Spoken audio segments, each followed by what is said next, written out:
Good morning, 6th class. Welcome you in your social science class. I hope you all are safe and fine at your homes.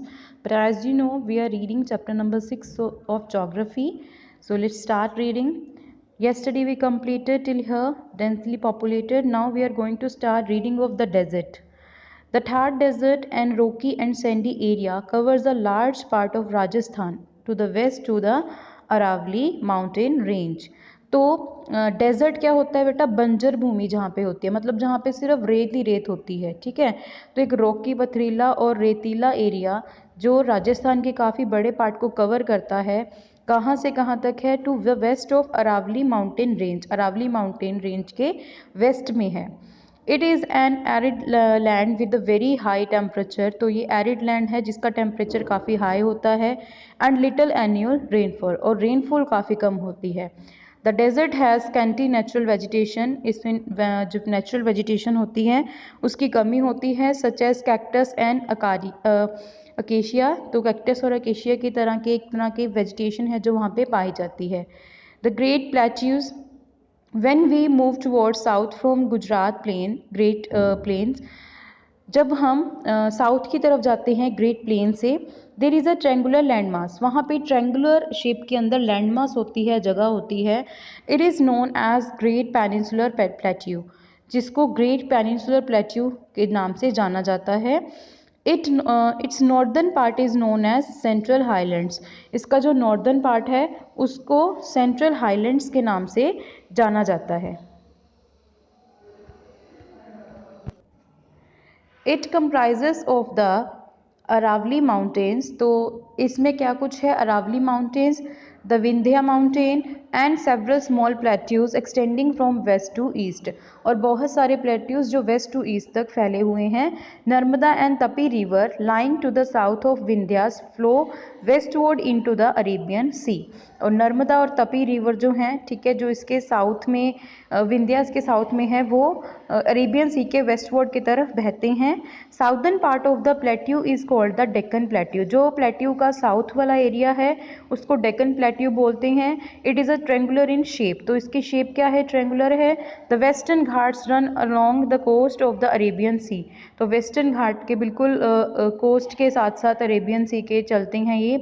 The Eastern Ghats run along the coast of the Bay of Bengal, तो Eastern घाट जो हैं वो बे of Bengal के किनारे पे चलते हैं। These mountains are cut by rivers at several places, तो ये जो माउंटेन है रिवर्स को बहुत सारी जगहों से कट करते हैं।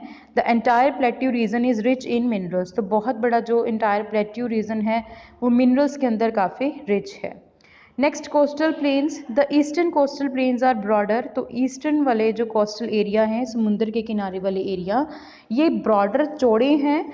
The river such as Mahanadi, Godavari, Krishna and Kaveri from deltas at their mouths before falling into the Bay of Bengal, तो रिवर जो है महानदी, गोदावरी, कृष्णा एंड कावेरी, ये डेल्टा बनाते हैं बे ऑफ बंगाल में गिरने से पहले। These coastal plains are very fertile and densely populated, तो कोस्टल प्लेन्स जो होते हैं बहुत ज़्यादा फर्टाइल होते हैं, मतलब मिट्टी उपजाऊ होती है उन एरियाज़ की, और डेंसली पॉपुलेटेड, काफ़ी ज़्यादा लोग वहाँ पे रहना पसंद करते हैं। The northern part of this plain is referred as northern Circars, while the southern part as the Coromandel coast, तो नॉर्दर्न पार्ट इस प्लेन का उसको नॉर्दर्न सिरकार्स बोलते हैं, साउदर्न पार्ट को अगर हम बात करें तो कोरोमंडल कोस्ट बोलते हैं। The western coastal plain along the Arabian sea is narrow, तो वेस्टर्न कोस्टल प्लेन जो है अरेबियन सी का वो तंग है, थोड़ा सा अनइवन है, मतलब प्लेन नहीं है, और रोकी पथरीला है। Small rivers rising from the Western Ghats flow swiftly into the sea, तो छोटे छोटे जो रिवर वहाँ से खड़े होते हैं वेस्टर्न घाट से, वो स्विफ्टली सी में चले जाते हैं। सम ऑफ देम फ्रॉम एस्टर्स, कुछ जो हैं उनमें से वो एस्टर्स की तरफ चले जाते हैं। The northern part of this plain is called Konkan, तो नॉर्दर्न पार्ट को कोंकण बोलते हैं, while the southern part is Malabar coast, तो साउदर्न पार्ट को मालाबार कोस्ट बोलते हैं। नेक्स्ट है islands, the Andaman and Nicobar island extending in north south direction lie in Bay of Bengal, Andaman Nicobar जो नॉर्थ साउथ की तरफ एक्सटेंड है, बे ऑफ बंगाल में गिरते हैं, सॉरी बे ऑफ बंगाल की तरफ स्थित हैं ये।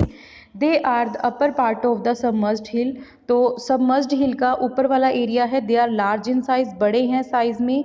सम of them are of volcanic origin, कुछ का ओरिजिन वॉल्केनिक से हुआ है। Lakshadweep islands are located off the coast of Kerala in the Arabian sea, तो लक्षद्वीप आइलैंड केरला की कोस्ट की तरफ अरेबियन सी में लाए हैं। They are very small in size, ये छोटे हैं। They have been formed by coral polyps, तो ये कॉरल पॉलिप्स की तरफ से बने हैं। The varied landforms of India are complementary to each other, तो हर एक जो लैंडफॉर्म है इंडिया का वो एक दूसरे को कंप्लीमेंट करता है। Northern mountains are the major source of water, जो माउंटेन है नॉर्दर्न वाली एरिया में वो मेजर सोर्स है पानी का। And form a long wall along the northern border की तरफ में बड़ी लंबी वॉल बनाते हैं। Northern plains provide food to the large population of India and the plateau is rich in mineral, तो नॉर्दर्न प्लेन पॉपुलेशन को शेल्टर प्रोवाइड करते हैं, फूड प्रोवाइड करते हैं, और प्लेट्यू मिनरल्स में काफ़ी अच्छे होते हैं। Next political division, India, being a vast country, has been divided into 29 states and 7 union territories. But अब ये चेंज हो गया है, अब 28 स्टेट्स हैं और 9 यूनियन टेरिटरीज हैं। Telangana is the 29th and youngest state of India, formed on June 2024 को तेलंगाना बनी थी। The states of India have been organized mainly on the basis of languages, language के बेस के ऊपर ही स्टेट्स बनाई गई हैं। Look at the political map of India given on the next page and make a list of states and union territories and their capital. तो map देखना है आपने, स्टेट लिस्ट बनानी है स्टेट्स की और यूनियन टेरिटरीज की। India is a fast developing nation, तो बहुत तेज़ी से डेवलप करने वाला नेशन है India.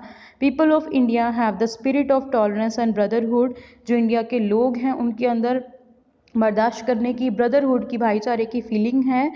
The partially enclose character of India has helped in strengthening the unity and diversity, तो इंडिया का जो सबसे बड़ा करेक्टर है मेन, वो क्या है कि इतनी ज़्यादा विभिन्नताएं होने के बावजूद भी इंडिया यूनाइट होके चलता है। India is the largest democracy in the world, India की जो डेमोक्रेसी है वो सबसे बड़ी डेमोक्रेसी है। Do you know Rajasthan is the largest state and Goa is the smallest state of India, तो आपको ये पता होना चाहिए कि इंडिया की सबसे बड़ी स्टेट कौन सी है, राजस्थान, और स्मॉलेस्ट स्टेट कौन सी है, Goa. Next in this page you are watching a map, ये आपको पीछे बोला गया था, तो इंडिया का मैप है ये आप देख लेना, ठीक है। ये नॉर्दर्न वाला पार्ट है, ये वेस्टर्न है, ये ईस्टर्न है, ये साउथ का पार्ट है, ठीक है। This is enough for today, आप अपने आप से कीवर्ड्स लर्न कर लेना, book work try to find out it. Okay, tomorrow we will do this next part, it's book work और पार्टी। Thank you.